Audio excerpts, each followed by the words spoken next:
Admit.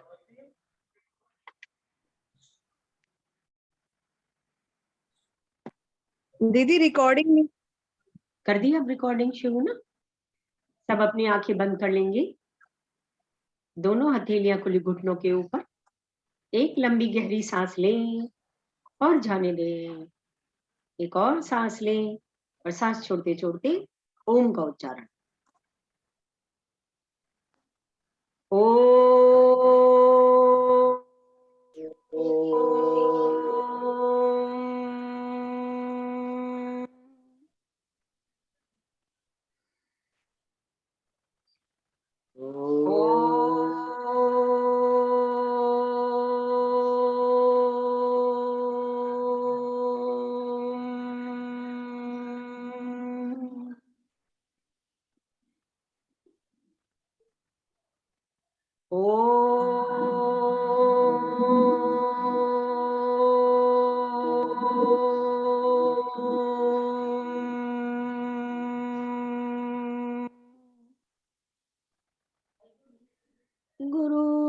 गुरुर्ब्रह्मा गुरुर्विष्णु गुरुर्देवो महेश्वरा गुरुर्साक्षात् परं ब्रह्म तस्मै श्री गुरुवे नमः। ओम शांति शांति शांति। जय गुरुदेव। और आज हम शुरू करेंगे 12वां अध्याय, भगवत गीता का 12वां अध्याय भक्ति योग। तो पहले हमने किया 11वें अध्याय में अर्जुन ने सारा उनका विराट रूप देखा कृष्ण जी का, और वो विराट रूप से भयातुर हो गया और उसने उन्हें सौम्य रूप में आने की प्रार्थना की। भक्ति योग नामक अध्याय में मात्र 20 श्लोक हैं, परंतु ये 20 श्लोक गागर में सागर की तरह है। अध्याय के आरंभ में अर्जुन प्रश्न पूछता है कि साकार और निराकार भक्ति में से कौन श्रेष्ठ। अब कभी तो वो कृष्ण जी अपना साकार रूप दिखा रहे हैं और कभी निराकार की चर्चा कर रहे हैं, तो बड़ा कंफ्यूज्ड है अर्जुन कि कौन सा श्रेष्ठ है, कौन सा करना चाहिए। तो प्रश्न पूछता है। कृष्ण जी भक्ति को अध्यात्म का अभिन्न अंग मानते हुए कहते हैं, भक्ति मार्ग भावना प्रधान मनुष्य के लिए तथा ज्ञान मार्ग बुद्धि प्रधान मनुष्यों के लिए ही बनाए गए। जो भोले भाले लोग होते हैं वो तो भक्ति में आके क्वेश्चन नहीं करते ज्यादा, वो बस भगवान को मान लेते हैं और भक्ति के द्वारा ओतप्रोत रहते। लेकिन जो बुद्धि वाले होते हैं वो नहीं मानते, ऐसे कैसे हो सकता है, वो बड़े प्रश्न करते हैं। तो बुद्धि प्रधान मनुष्यों के लिए ही ज्ञान मार्ग बताया गया है। पहले 1 से 7 श्लोकों में कृष्ण जी से अर्जुन प्रश्न पूछता है कि साकार व निराकार भक्ति में क्या श्रेष्ठ है। कृष्ण जी अर्जुन के स्तर को समझते हुए पहले साकार भक्ति की प्रमुखता बताते हैं, फिर निराकार भक्ति को भी श्रेष्ठ बताते हैं। जिस मनुष्य की अध्यात्म में दृढ़ता हो वह तो निराकार की ही पूजा करेगा, परंतु जो अभी इस मार्ग में भटक न जाऊं इस प्रकार डरता है, उसे भक्ति का हाथ पकड़कर चलना पड़ेगा। कि जहां आपको ये लगे कि मैं बुद्धि से इसका जवाब नहीं दे पाऊंगा बात का, तो भक्ति के द्वारा कि बस ऐसा ही है जो हम तो उन पर विश्वास करते हैं, भक्ति का, ईश्वर का, स्वरूप का, नाम का हाथ पकड़ के चलना पड़ेगा। श्लोक नंबर 8 से 12 में श्लोक नंबर ध्यान करें ऐसा वाला सिखाया गया है, अगले वाले चैप्टर में करेंगे। आज हम केवल 1 से 7 श्लोक ही करें। फर्स्ट श्लोक, अर्जुन उवाच एवं सतत युक्ता ये भक्तास्त्वाम पर्युपासते ये च अपि अक्षरम अव्यक्तम तेषाम के योग वित्तमः। अर्जुन ने पूछा, जो आपकी सेवा में सदैव तत्पर रहते हैं या जो अव्यक्त निर्विशेष ब्रह्म की पूजा करते हैं, इन दोनों में से किसे अधिक पूर्ण सिद्ध माना जाए। In English, thus those ever stood fast devotees who worship you and also those who worship the imperishable the unmanifest, which of these are best versed in yoga? Arjun प्रश्न पूछता है कि साकार और निराकार भक्ति में क्या श्रेष्ठ है। संसार के अधिकतर धर्म निराकार भक्ति की चर्चा करते हैं, परंतु हिंदू धर्म दोनों तरह की भक्ति पर मोहर लगाता है। सत्य तो यह है कि निराकार भक्ति में भी किसी न किसी तरह के धार्मिक प्रतीक तथा चित्र प्रकट हो ही जाते हैं, जो उनके धर्म तथा लक्ष्य को दर्शाते हैं। उदाहरण के लिए राष्ट्रध्वज राष्ट्रभक्ति का प्रतीक बन जाता है, शादी की अंगूठी विवाह का प्रतीक बन जाता है। इसी तरह हिंदू धर्म में देवी देवता तथा धार्मिक चिन्ह उस परम को ध्यान में लाते हैं जो अक्षर है। एक सामान्य व्यक्ति को अक्षर पर ध्यान लगाना कठिन लगता है, इसलिए कृष्ण जी साकार भक्ति को भी श्रेष्ठ एंड महत्वपूर्ण बता रहे हैं। तो कोई भी हो, चाहे वो साकार भक्ति कर रहा हो चाहे निराकार कर रहा हो, लेकिन एक इमेज तो मन के अंदर आती है। तो जो हम कोई रूप अगर हमारे मन में बसा होता है, माता दुर्गा का, कृष्णा का, गणेशा का, जिनकी भी हम पूजा कर रहे हैं, तो वो आंखें बंद करके भी सामने मूर्ति हो या ना हो, रूप वही हमारे मन में समाता है, वो हमारा सहारा बन जाता है निराकार तक पहुंचने। सेकंड श्लोक।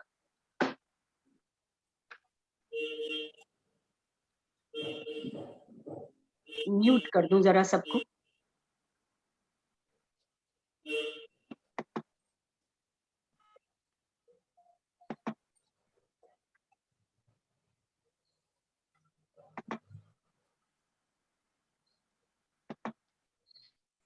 सेकंड श्लोक।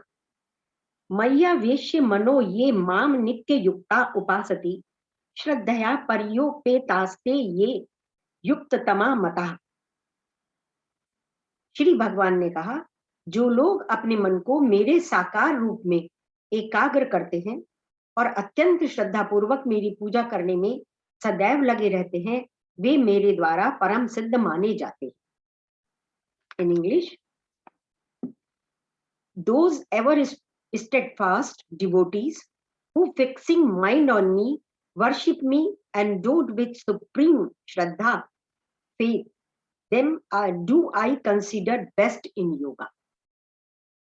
तात्पर्य, संस्कृत भाषा में मत तथा धर्म दो शब्दों का प्रयोग होता है। ये मेरा मत है या ये धर्म है। धर्म शब्द का अर्थ सत्य, सनातन और सटीक है, तथा मत का अर्थ व्यक्ति विशेष के अपने स्वयं के विचार से माना जाता है। मेरी एडवाइस है, मत है, मेरा विचार है। उदाहरण के लिए दिल्ली भारत राजधानी है, यह धर्म है, यह सत्य है, परंतु दिल्ली एक सुंदर शहर है, वह हर किसी का अपना मत है, अपना मत हो सकता है। इस श्लोक में कृष्ण जी ने यह नहीं कहा कि ज्ञान से श्रेष्ठ भक्ति है, यह सत्य है, परंतु यह मेरा मत है, ऐसा कहते हैं भगवान। उन्होंने इस बात को प्रतिपादित नहीं कर रहे हैं कि भक्ति ज्ञान से श्रेष्ठ है या ज्ञान भक्ति से श्रेष्ठ है। वो कहते हैं ये मेरा मत है कि क्या श्रेष्ठ है। अर्जुन तथा अधिकतर लोग बाह्यमुखी होने के साथ ही वासनाओं से ग्रस्त है, इसीलिए ज्ञान और ध्यान जैसे अंतर्मुखी कर्म अभी उन जैसे लोगों के लिए सहज नहीं है, जबकि दूसरी तरफ भक्ति जन सामान्य के लिए सहज है। जो सामान्य जन है उनके लिए भक्ति सहज है, पर अर्जुन जैसे लोग जो अभी अंतर्मुखी नहीं होते, कर्म करने वाले बाह्य स्वरूपी हैं, उनके लिए अभी ये वाला तरीका अंतर्मुखी वाला मुश्किल है। श्रद्धा का अर्थ मात्र विश्वास नहीं, अपितु एक ऐसी विचार शक्ति है जिसमें कोई भी विचार अपने को पूरी तरह से बसा लेता है। तत्पश्चात आप और आपका विचार एक हो जाते हैं। जैसे किसी संगीतज्ञ की संगीत में इतनी श्रद्धा हो जाती है कि संगीत और संगीतकार दोनों एक हो जाते हैं। हम में तथा आप में प्रभु के प्रति इतनी श्रद्धा आ जानी चाहिए, हमारा और आपका नाम लेने से ही प्रभु का ध्यान आ जाता है। जैसे क्रिकेटर पटौदी, विराट, एकदम क्रिकेट का ध्यान आ जाएगा। लता मंगेशकर एकदम, जो हमारी कोकिला है ना, इंटरनेशनल सिंगर, उनका ध्यान आ जाएगा। अमिताभ बच्चन तो एक्टर का ध्यान आ जाए। मतलब एक उनके बारे में एक वर्ड आते ही आप उससे कनेक्ट हो जाएंगे कि वो और जो उनका गुण है वो एक स्वरूप हो जाता है। श्लोक नंबर 3 और 4 एक साथ करेंगे। इसको बहुत लंबा है तो मैं संधि विच्छेद करके पढ़ूंगी।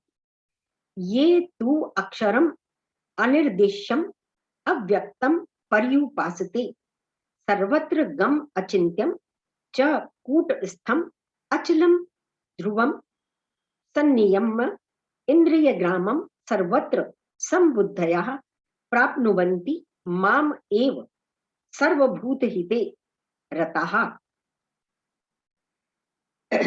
लेकिन जो लोग अपनी इंद्रियों को वश में करके तथा सबों के प्रति संभाव रखकर परम सत्य की निराकार कल्पना के अंतर्गत उस अव्यक्त की पूरी तरह से पूजा करते हैं, जो इंद्रियों की अनुभूति के परे है, सर्वव्यापी है, अकल्पनीय है, अपरिवर्तनीय है, अचल तथा ध्रुव है, वे समस्त लोगों के कल्याण में संलग्न रहकर अंततः मुझे प्राप्त कर। ये 3 और 4 श्लोक इकट्ठे इनकी डेफिनेशन दी गई है। अब English. Those indeed who worship the imperishable, indefinable, unmanifest, omnipresent, unthinkable, unchanging, immovable, and eternal, having well restrained the group of senses, regarding everything equally, rejoicing in the welfare of all beings, they also reach me. पिछले श्लोक में साकार भक्ति की चर्चा के उपरांत इन 2 श्लोकों में निराकार की भी प्रशंसा की गई है। भावना प्रधान को स्वरूप चाहिए, परंतु बौद्धिक मनुष्य निराकार पर ध्यान करे। इन 2 श्लोकों के अनुसार निर्विकार का ध्यान भिन्न भिन्न स्थितियों से किया जा सकता है। कौन कौन सी स्थितियां उन्होंने बताई जो निर्विकार की है? अचिंत्य चिंतन वस्तुओं तथा व्यक्तियों का हो सकता है, परंतु आत्मा का नहीं। आत्मा कोई वस्तु नहीं जिसका चिंतन किया जाए। आत्मा तो वह शक्ति है जिसके द्वारा चिंतन किया जाता है। एक चिमटे से आप सब कुछ यानी सब वस्तुओं को पकड़ सकते हैं, परंतु वह चिमटा उन उंगलियों को नहीं पकड़ सकता जिन उंगलियों से आपने चिमटा पकड़ा है। इसी तरह से हमारी बुद्धि आत्मा को नहीं समझ सकती, वह हमारी बुद्धि से परे है। दूसरा है सर्वव्यापी। ये आत्मा के गुण बताए जा रहे हैं, निराकार के गुण बताए जा रहे हैं। शरीर की सीमा है, मन की सीमा थोड़ी विस्तृत है, बुद्धि की सीमा मन से भी आगे है, परंतु आत्मा की कोई सीमा नहीं। वह असीम है, वह सर्वत्र है। आत्मा सर्वव्यापी है। शरीर की तो सीमा आपको पता है, यहाँ बैठे बैठे हम दीवार को छू नहीं सकते, लेकिन मन से हम मन के बारे में उन्होंने बताया कि जिस चीज की हमें नॉलेज है, जहां हम गए हुए हैं, जो चीज हमने विजिट कर रखी है या जो हमने देखी भाली हुई है, वहां हमारा मन जा सकता है। जो चीज हमने देखी भाली नहीं हुई है, वहां हमारा मन नहीं जाता। उसके बाद बुद्धि की सीमा।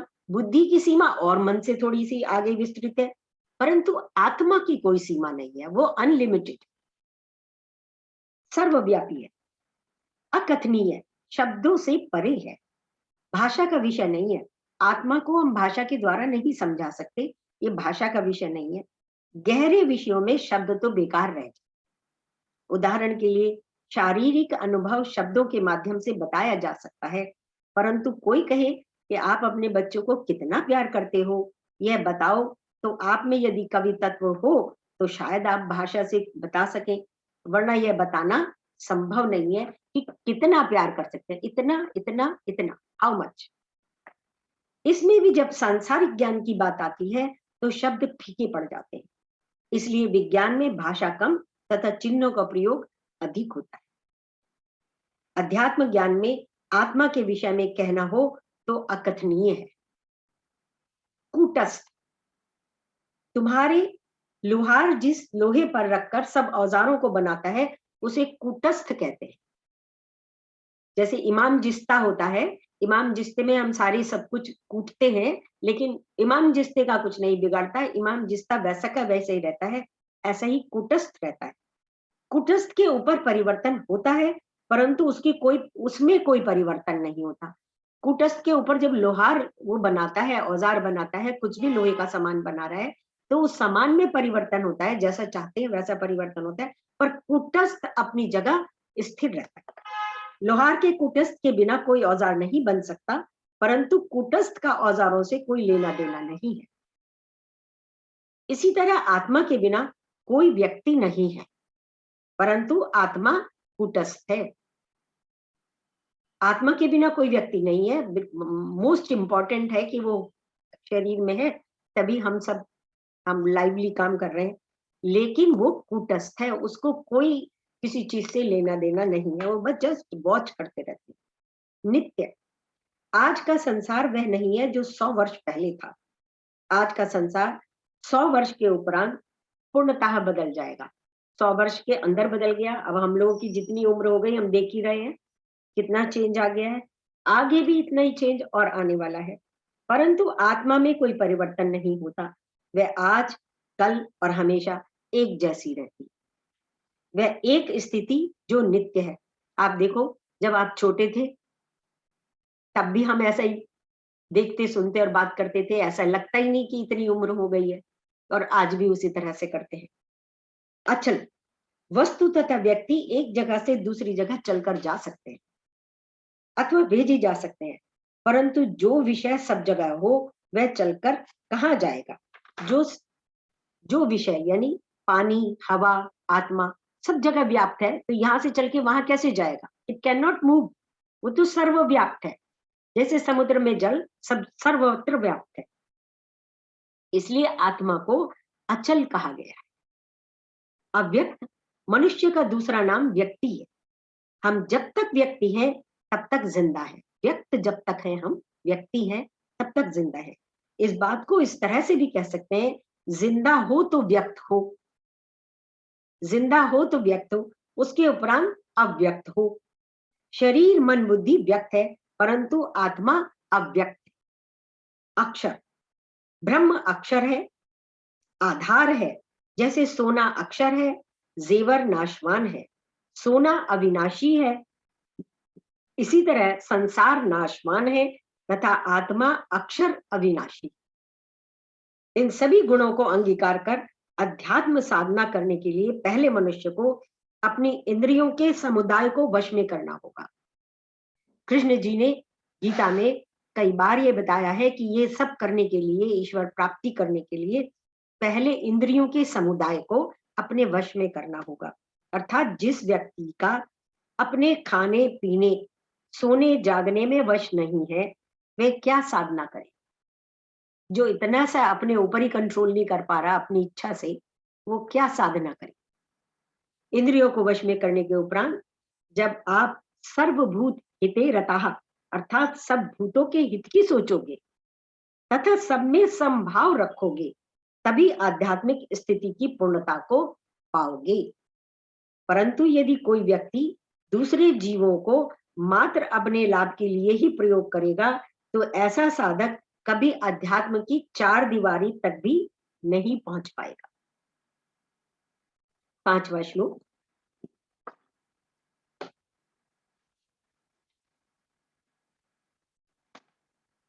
इसको भी मैं ब्रेक कर कर ही पढ़ूंगी। बहुत पूरी श्लोक जो है एक ही लाइन में है। क्लेशः अधिकतरः तेषाम अव्यक्त आसक्त चेतसाम अव्यक्ता ही गति दुखम देहवद भी अव्याप्तते। जिन लोगों के मन परमेश्वर के अव्यक्त निराकार स्वरूप के प्रति आसक्त हैं, उनके लिए प्रगति कर पाना अत्यंत कष्टप्रद है। देहधारियों के लिए उस क्षेत्र में प्रगति कर पाना सदैव दुष्कर होता है। In English, greater is their difficulty whose minds are set on the unmanifest for the goal. The unmanifest is hard for the embodied to reach. जो unmanifest है, निराकार को पाने में जिनका ध्यान लगा हुआ है, उनको इस शरीर के साथ पाना बहुत मुश्किल है। अर्जुन में अभी इतनी क्षमता नहीं आई कि वह अव्यक्त निराकार अक्षर आत्मा पर ध्यान केंद्रित करे। न केवल अर्जुन, अभी तो प्रत्येक उस साधक को जो अभी अध्यात्म की पहली सीढ़ी पर कदम रख रहा है, चाहिए कि शुरू में वह साकार का हाथ पकड़कर चलना सीखे। कुछ सीढ़ियां चढ़ने के उपरांत वह धीरे धीरे आत्मनिर्भर हो जाएगा। ये क्या हो गया?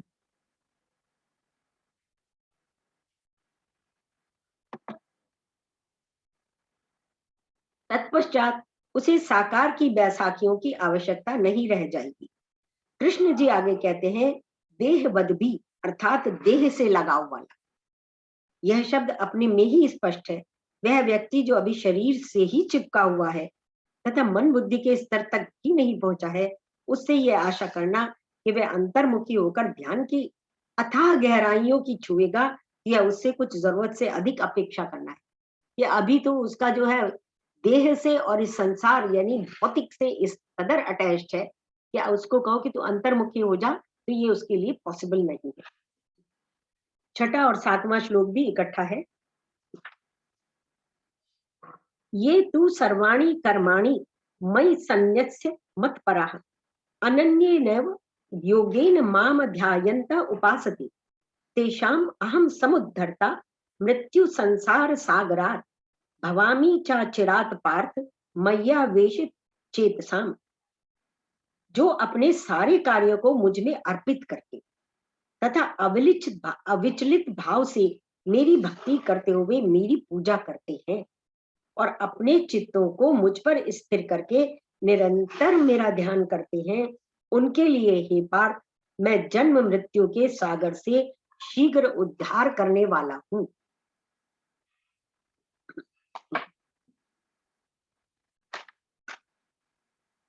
But those who worship me, renouncing all actions in me, regarding me as supreme, meditating on me with single-pointed yoga, for those whose minds are set on me, I become their long, O Parth, the deliverer from the ocean of death-bound sansar, mundane existence. इस श्लोक में 4 प्रमुख बिंदु हैं। सारे कर्मों को मुझ में त्याग कर मुझे परम मानते हैं, जिनका मुझ में चित्त स्थित है, मुझे अनन्य योग से ध्याते हैं। कृष्ण जी जब भी मैं शब्द का प्रयोग करते हैं तो उसका अर्थ आत्मा से लेना चाहिए। जब आम मनुष्य मैं बोलता है तो उसका अर्थ तन मन तथा बुद्धि से होता है, क्योंकि उसका सारा लगाव इन्हीं चीजों से होता है। परंतु कृष्ण जी इन तीनों उपाधियों से ऊपर उठे हुए हैं, इसलिए उनकी मैं का अर्थ आत्मा ही लेना चाहिए। सारे कर्मों को मुझ में अर्पण करने का अर्थ यह है कि आप कर्म योग के माध्यम से अपनी अधिकतर कामनाओं को छोड़ देते हैं, मुझे परम मानते हैं। इसका यही प्रयोजन हो सकता है कि भक्ति योग से अपने अहंकार को कम करते हैं। मुझ में चित्त लगाकर वाक्य से भगवान कहना चाहते हैं कि ज्ञान योग के माध्यम से अपनी बुद्धि को विशाल करते रहें। जब कर्म भक्ति तथा ज्ञान योग का सही मिश्रण हो जाएगा, तत्पश्चात ध्यान योग की सीढ़ी चढ़कर अपने अंतःकरण में अनन्य योग से आत्मा को ध्याएंगे। बहुत बड़ी बात है ये कि जब कर्म भक्ति तथा ज्ञान योग का सही मिश्रण हो जाएगा, तत्पश्चात ध्यान योग की सीढ़ी चढ़कर अपने अंतःकरण में अनन्य योग से आत्मा को ध्याएंगे। कर्म भक्ति तथा ज्ञान साथ साथ चलते हैं, जो मनुष्य को ध्यान की स्थिति तक पहुंचाते हैं। कर्म भक्ति तथा ज्ञान योग के बिना ध्यान में बैठना ऐसे ही है जैसे बिना धुली साफ कटी हुई सब्जी को गर्म तेल की जलती कढ़ाई में डाल देना। साधना का एक ही तरीका है जिसमें उसमें शॉर्टकट नहीं हो सकता। जिस साधक ने सीधा ध्यान में बैठकर जल्दी की अध्यात्म में उन्नत स्थिति प्राप्त करने की चेष्टा की, वह औंधे मुंह जाकर गिरता है। इसलिए शुरुआत कर्म भक्ति ज्ञान पूजा पाठ से करें। इसके बाद जब समाधि की स्थिति में पहुंचेंगे, तभी भवसागर से शीघ्र पार होंगे, अन्यथा ना इधर के रहेंगे और ना उधर के रहेंगे। और आज के लिए इतना ही। नेक्स्ट सेशन में हम अध्यात्म का क्रमबद्ध तरीका जानेंगे।